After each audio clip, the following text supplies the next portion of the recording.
ఈరోజు నీ ప్లాన్ ఏంటి మహా? చాలా పెద్ద ప్లానే ఉంది బావగారు.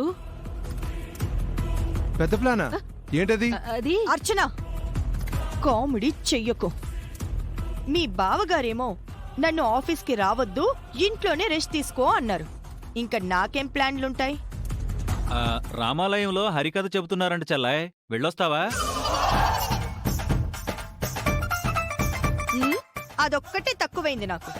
నేను ఖాళీగా ఉన్నానని ఆఖరికి మా అన్నయ్య కూడా నా మీద సెటైర్లు వేస్తున్నాడు. కొద్ది రోజులు ఓపిక పట్టు మహా. అంతా సెట్ అయ్యాక నిన్న ఆఫీస్కి తీసుకెళ్తాను.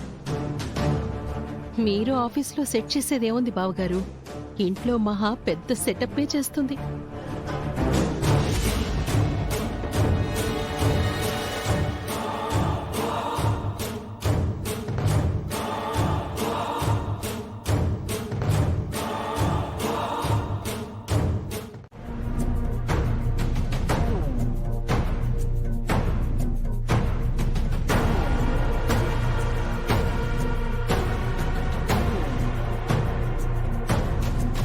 ఉరుములేని పిడుగులా వీళ్ళూడిపడ్డారేంటి?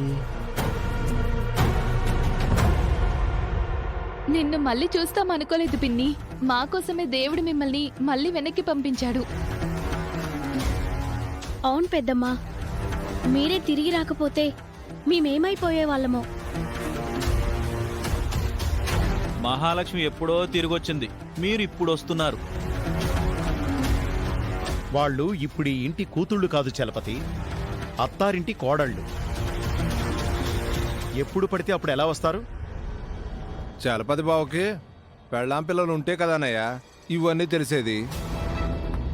పెద్ద నీకే పెళ్ళాం కూతురు ఉన్నట్టు ఉన్న ఒక్క కూతుర్ని మహాలక్ష్మి ఒక వెధవకిచ్చి దొంగ పెళ్లి చేస్తే ఏం మాట్లాడలేదు, కానీ నా పెళ్ళాం పిల్లల గురించి చెబుతున్నాడు. మీ అత్తారిళ్లల్లో అంతా ఓకే కదా? అంతా ఓకే పిన్ని, ఏ ప్రాబ్లం లేదు. నువ్వు చేసిన పెళ్లి వల్ల నేను చాలా హ్యాపీగా ఉన్నాను పెద్దమ్మా.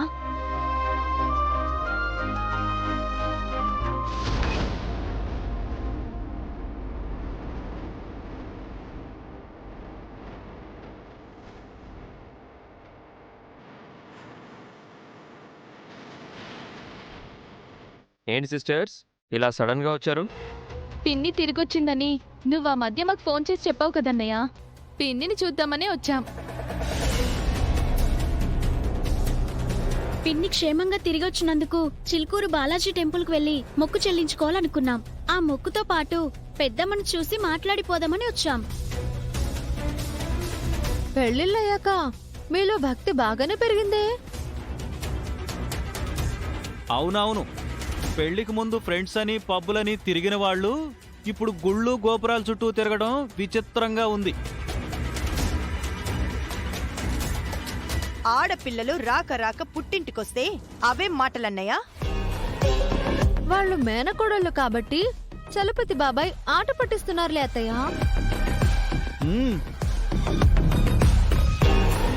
మీతో పాటు మీ శ్రీవార్లు రాలేదే, వాళ్ళకి ఈ విషయం తెలీదా? తెలుసన్నయ్య, ఆయన ఆఫీస్ పని మీద ముంబై వెళ్లారు. మా ఆయన కూడా చెన్నై వెళ్ళాడు. మీ మొగుళ్ళు ఇంట్లో ఉండరా? ఎప్పుడు టూర్లకు వెళ్తుంటారా? ఇలా అయితే మీరు కాపురాలు చేసినట్టే.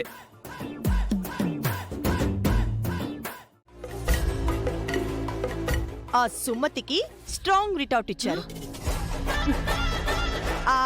అదే సుమతి అని చెప్పుకుంటున్న విద్యాదేవిని మీ మాటలతో కుళ్ళబొడిచారు. ఇదేముంది పిన్ని, ముందు ముందు అవన్నింకా చిత్రవద చేస్తాం. ఆవిడ జోలికి వెళ్ళొద్దని పెద్దనాన్న చెప్పినా సరే మేము ఊరుకోం. ఇప్పుడు మన టార్గెట్ ఆ విద్యాదేవి కాదు, సీత. మీరొచ్చింది సీత కోసమే. అవును పిన్ని, సీత వదిన్ని ఇబ్బంది పెట్టాలని మీరు ఫోన్లో చెప్పారు కదా, కానీ మేము ఇంటికొచ్చి మిమ్మల్ని చూడ్డానికి వచ్చామని చెప్పాం. మీరు తిరిగి వచ్చినందుకు చిలుకూరు బాలాజీ టెంపుల్లో మొక్కు చెల్లించడానికి వచ్చామని చెప్పాం. ఇంతకీ మాతో అలా ఎందుకు చెప్పించావు పిన్ని? మేము అలా చెప్పడం వల్ల సీతకి ఎలాంటి ఇబ్బంది వస్తుంది పెద్దమ్మా? ఫోన్లో నేను మీకు చెప్పింది ప్లాన్లో బిగినింగ్ పార్ట్ మాత్రమే. మిగతాది ఇప్పుడు చెప్తాను వినండి.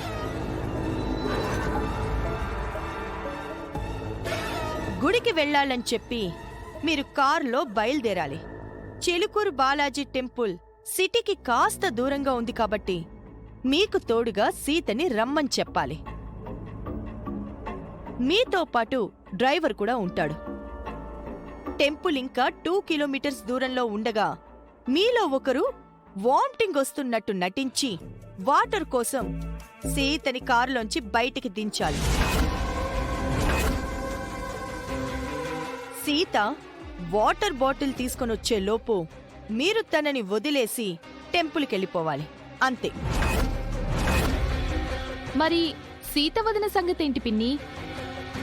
సీతనక్కడ వదిలేస్తే ఏం జరుగుతుంది పెద్దమ్మా? ఆ వివరాలు మీకు అనవసరం. నేను చెప్పింది చెప్పినట్టుగా చేయండి చాలు.